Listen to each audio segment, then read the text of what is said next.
Now for our story. Dell Shipley, the telephone in her hand, sat at the desk in her office at the Golden Peacock, the nightclub she ran in Chicago. The walls of the room were covered with photographs of her friends in the theatrical world, but directly opposite her desk, where she could see it when she lifted her eyes, there was one photograph which stood out in contrast to the others. It was a picture of Lefty Larkin, Aunt Mary's old friend and helper at the little farm in Wakefield. Lefty, who occupied a special place in Dell Shipley's heart. Now, as Dell waits for the telephone call to go through, she looks thoughtfully into Lefty's face, wondering if he'll ever get over his stubborn resentment for her. There is a knock at the door, followed by the entrance of Lily Devon. Are you busy, Dell? No, come in, hon. Sit down.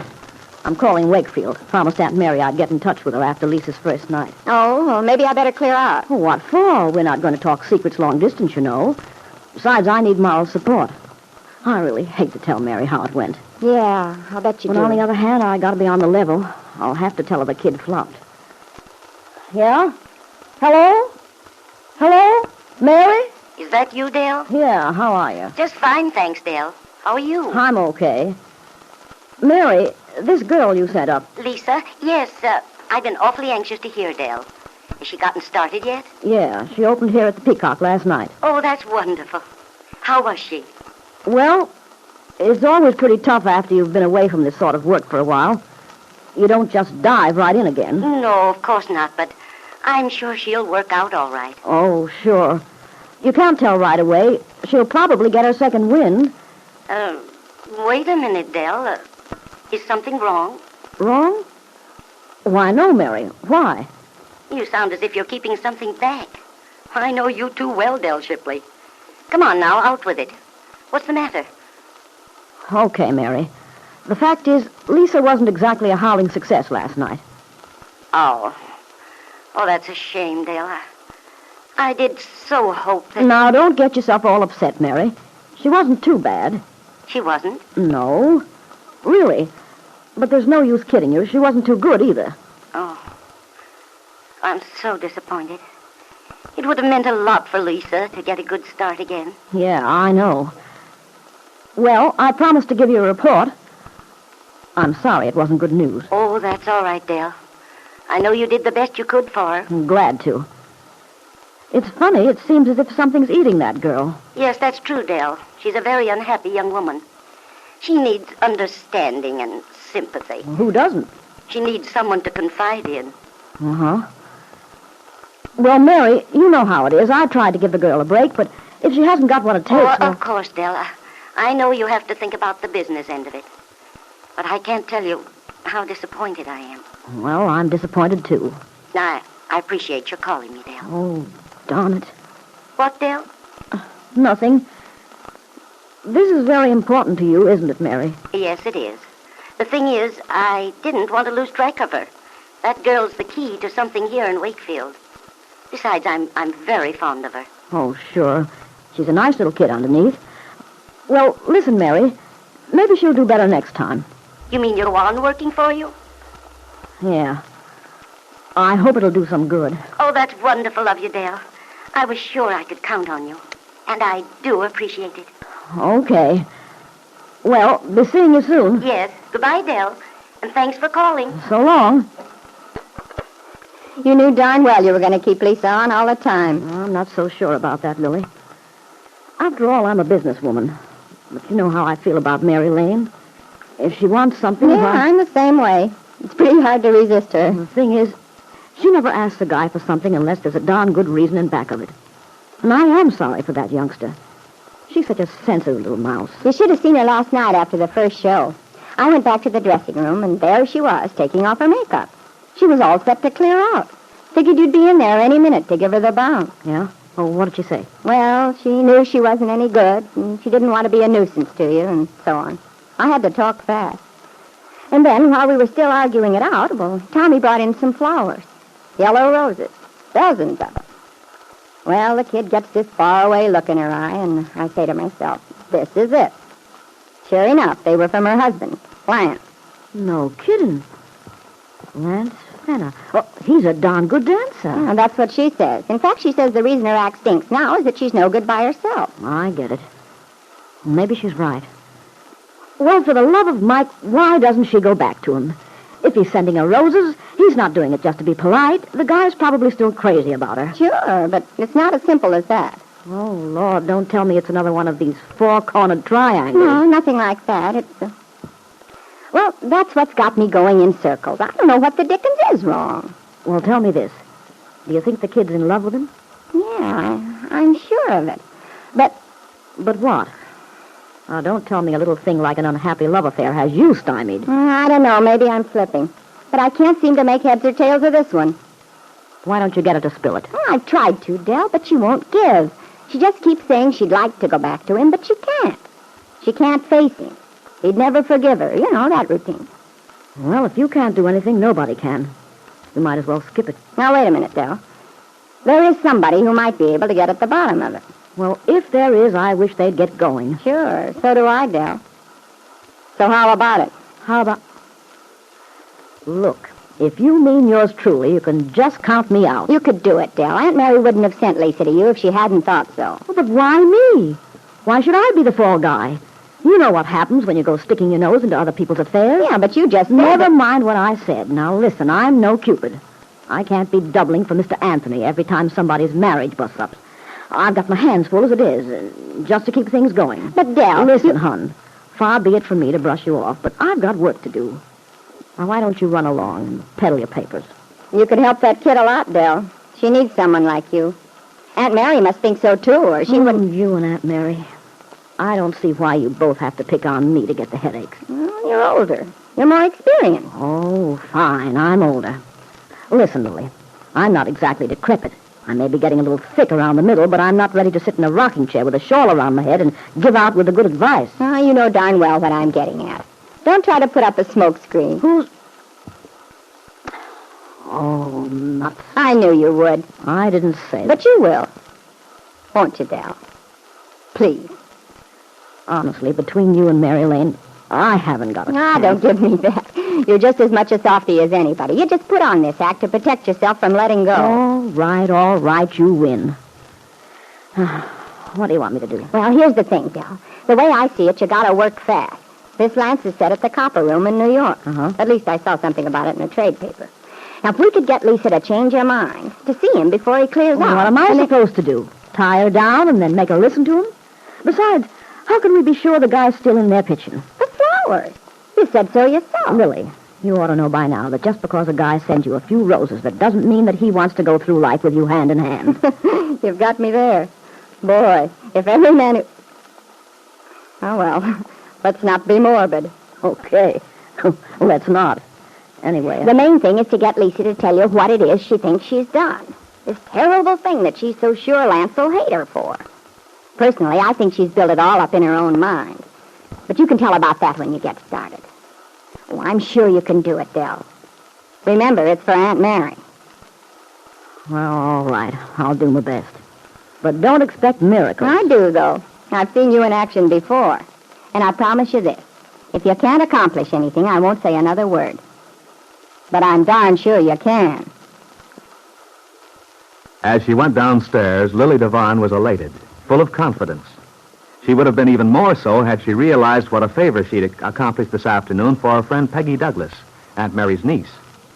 For if Lisa's story was brought out into the open, and the truth about her baby son, which Bill Meade believed to be his own, became known, then the last obstacle would be removed between Peggy and the man she loved. And now for our story. This afternoon in Wakefield, Kitt Meade walked quickly into the bank, which was owned by her uncle, David Bowman. She was dressed casually, but with her usual good taste. And yet, the bright jacket she wore made the pallor of her face all the more noticeable. As she went through the swinging doors with her easy, graceful stride, she caught sight of her uncle sitting at his desk next to the teller's windows. Kitt stopped by the little swinging gate which separated him from the public and waited until he happened to glance up. Hello, Uncle David. Well, Kitt, how long have you been standing there? I didn't notice. Well, I knew you'd look up eventually. I was just observing you in your role of business executive. You wear it very well, really. Well, I'm glad you think so. Frankly, I'd feel a lot happier at the moment to be sitting on the edge of the river with a fishing pole in my hand. Come in, my dear. Well, I do want to talk to you, but Isn't there someplace else? I mean, well, this is like being in a goldfish bowl. And nobody pays any attention to me or what I do. The boss is just another character in this institution. Come on in, Kitt. All right. Sit here where I can look at you. Thanks. You know, you're the only businessman I know who hasn't got his chair placed so the visitor has to face the light. The way I'm looking today, I certainly appreciate it. Funny you're noticing that. You see, when I was a youngster, I applied for a job once in Chicago. It was a good job, and I needed it, too. But I got such a headache from looking into the glaring light in the back of the boss's desk that I couldn't even answer the question straight. I decided then and there, if I ever became the boss, I'd never have the light at my back. But, Kitt, you don't have to worry about facing a strong light. You're looking very well. Hardly. You should see me in the daylight. I don't believe it. Well, Uncle David, you ought to know I'm not the modest type. How's the baby, Kitt? Oh, just fine, thanks. I believe the expression is fat and sassy. I'm glad he's doing so nicely. So I missed seeing him the other day when Ben brought him downtown. They say he made quite a hit. Oh, yes. He's quite the little actor. Turns on the charm like a trooper. It's amazing how quickly they learn. Well, maybe he's going to grow up to be a politician. It's not too unlikely at that. Well, I see my husband back there looking very industrious. Oh, yes. Bill's doing a fine job. It's amazing how fast he's caught on. Come to think of it, maybe I should have said my ex-husband. Ex-husband? I'm going to give Bill a divorce. What? Yes. Yes, I finally realized there wasn't much point in prolonging this thing anymore. Kitt, I want to tell you I'm mighty proud of you. I've hoped all along you'd see your way clear to take care of this situation sensibly. Sensibly, Uncle David? I'm not sure what I'm doing is sensible, exactly. It just seems the only thing to do. Of course, Kitt. It's the wise, honest way to do it. Instead of forcing yourself and Bill to go through a lot of unpleasantness, grief. Well, as to grief, I, for one, have gone through just about as much as I can take without folding up entirely. Well, that's all the more reason I'm proud of you, my dear, for reaching this decision. And I know you did it on your own, too. Ben surely wasn't in favor of it, was he? Oh, you know Dad. He never believes in giving away anything, even if it's something he doesn't particularly want. Yes, you're only too right. Have you told Bill what you decided to do? Yes, I told him. And how did he take it? Well, naturally, he didn't dissolve into tears. He took it in his stride, all right. But speaking of Bill, Uncle David, there's something I want to ask you. Of course, my dear. Go right ahead. It's something I'd like you to do for me, if you're willing. As I told you, Bill was very pleased about the divorce. Certainly. Bill didn't want to go through all that ugliness, which is what a contested suit would have meant. Yes, I know. But you see, there's a catch to it just the same. A catch? Yes, indeed, a big one. Because, you see, Bill told me the other night that even if I do give him a divorce, he still intends to get custody of the child. At least he's going to try to do it. No, that doesn't surprise me. Not at all. I see. Then you think he's right, is that it? Well, Kitt, frankly, I do. We've talked about your attitude toward that baby before. The impression you gave me was that you weren't honestly devoted to the child. Didn't have the maternal feelings one should expect. Isn't that rather a presumptuous assertion to make, Uncle David? After all, nobody's in a position to know how I really feel. It's only supposition. Perhaps. But your father's approach to life, his philosophy, is not a matter of supposition. I see. In other words, you're saying the sins of the father shall be visited on the children. No, Kitt. I've no desire to be harsh with you, if you were entirely innocent, but I have to be honest.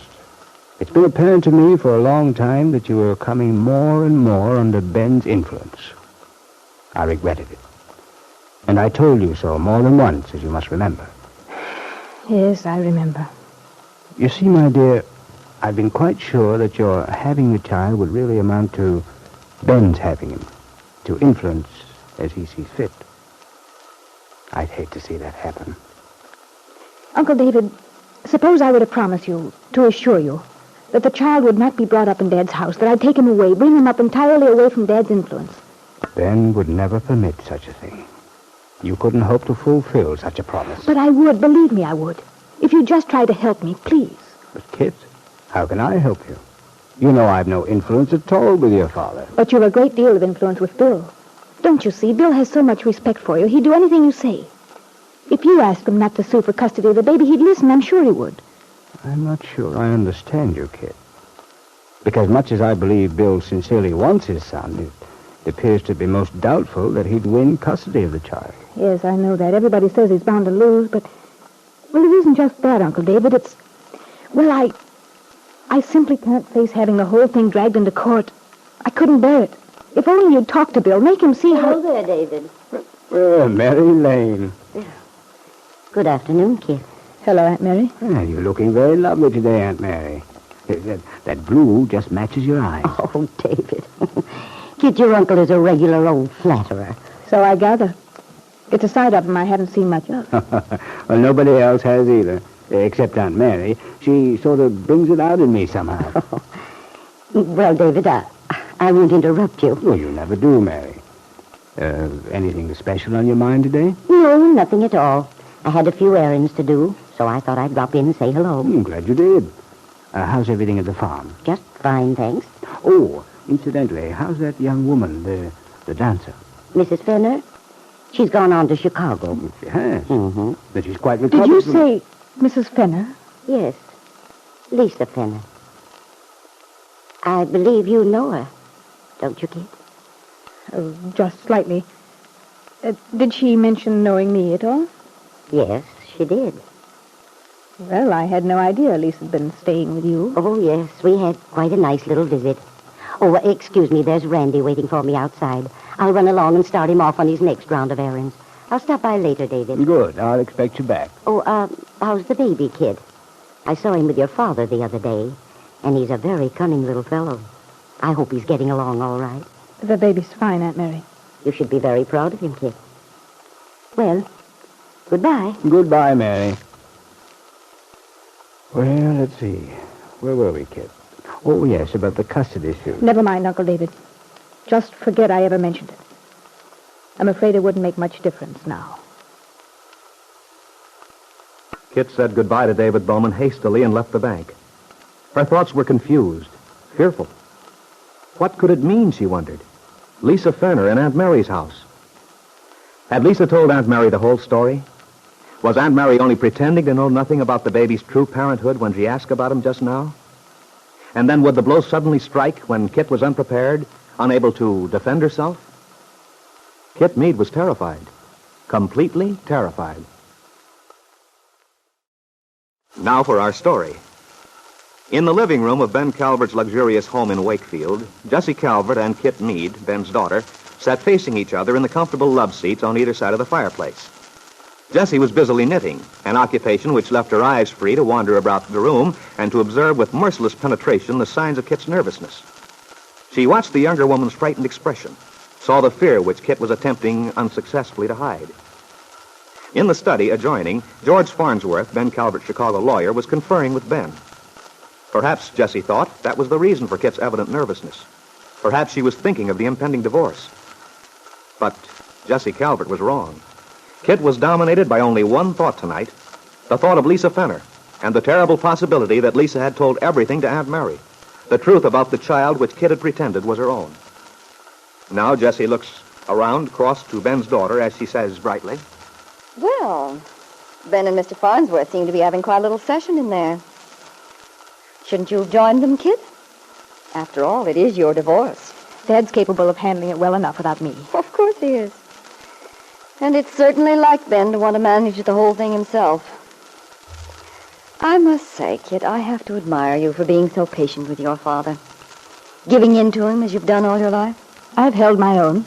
Oh, I suppose you have, but if it were me, well, I have my personal dignity as a woman, and your father's habit of walking roughshod over anything that comes in his way irks me sometimes. Well, if you feel so downtrodden, Jessie, you ought to direct your complaint to Dad. I can't do anything about it. I'm aware of that, Kitt. We're simply making conversation. You've been sitting there like a bump on a log. Did you expect me to entertain you? Well, there's no sense in our sitting here like a couple of strangers on a bus.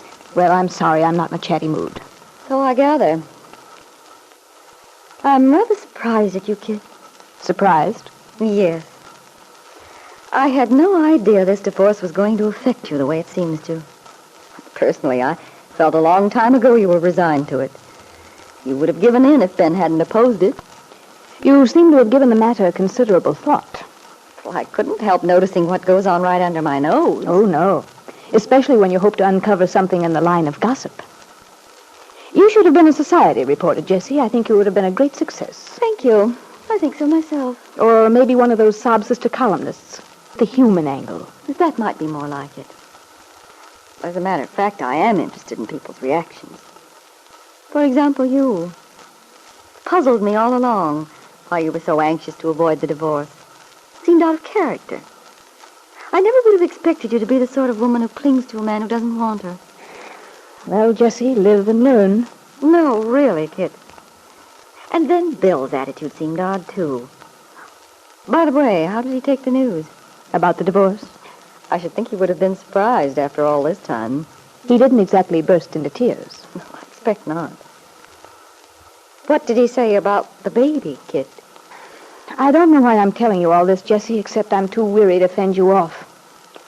So if it'll make you any happier, Bill's still determined to fight for custody of the baby. He is? I don't understand. Oh, but Jessie, that ought to be right up your alley.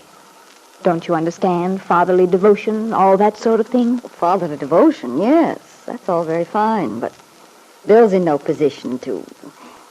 Well, you'd think he'd know when he was well off. Maybe his ideas and yours differ as to what constitutes being well off. Doubtless. Still, it ought to be perfectly clear to him that he can't hope to win custody of the child.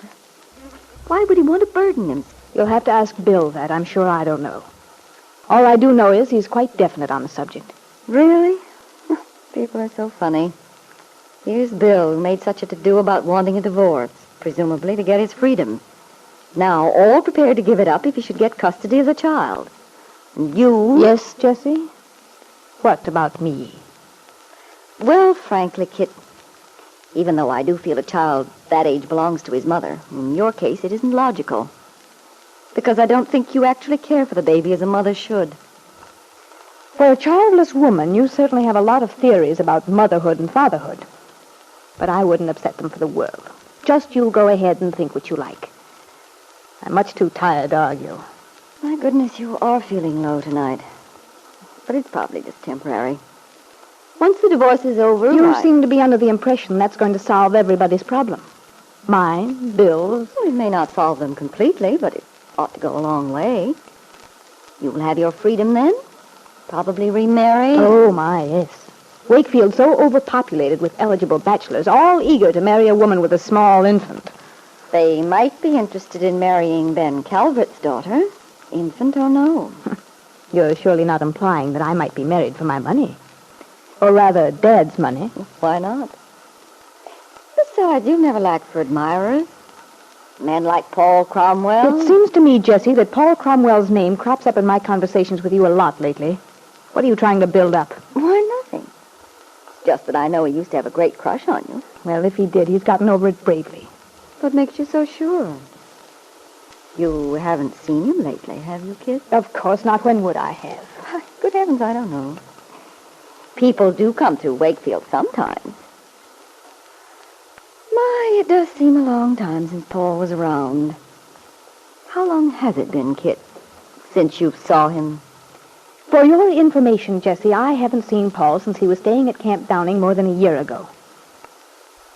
I know you're dying to get me out of the house, but I'm afraid you can't count on Paul Cromwell as the answer. Oh, Ben. Kitt, Yes, Dad? you'd better go on in and talk to Farnsworth. Well, can't you take care of it, Dad? Why do He I... has to question you, find out how things stand. After all, you'll have to testify. Yes, I know, but do we have to go through a dress rehearsal now? That's not the idea. But he does have to decide on what ground you're to use, all that sort of thing. Now, run along. He's waiting. Oh, all right. Oh, and be pleasant to him. He's one of the best attorneys in Chicago. Handles nothing but big cases. And he's used to being treated with respect. Don't worry, I'm not going to insult the man. Just the whole thing, No, never mind. You just do as I say. Oh, I don't envy that man. Trying to get any help from her tonight. What's the matter with her? I don't know what's ailing her. She's in one of her moods. Doesn't say much. Well, it'll all be over pretty soon. She'll feel better when it's settled. I hate to see Bill get by with this, but if that's how Kitt wants it, might as well do it her way. That's unusually considerate of you, Ben. I do hope you're right about Kitt feeling better when it's over. I'm not so sure myself. Why not? You know how she's been fretting over this thing. Yes, but I have a feeling there's more to it. Somehow she acts as if she's frightened about something. Frightened? Nonsense. She's got nothing to be afraid of. Well, I know that's the way it looks. And yet my intuition... Oh, you and your intuitions. Well, maybe I'm wrong. Anyway, it'll be a relief to me having the house settle down to normal again. Oh, it seems as if we've been in a turmoil for months. And now bringing down this expensive lawyer. I don't see why a local man wouldn't have done just as well, just for a simple little divorce. You may be right. But the fact is, Jessie, that's not the only reason I wanted to see Farnsworth. No? I had something else, something of great importance to discuss with him. Financial matter. Financial, Ben? Business?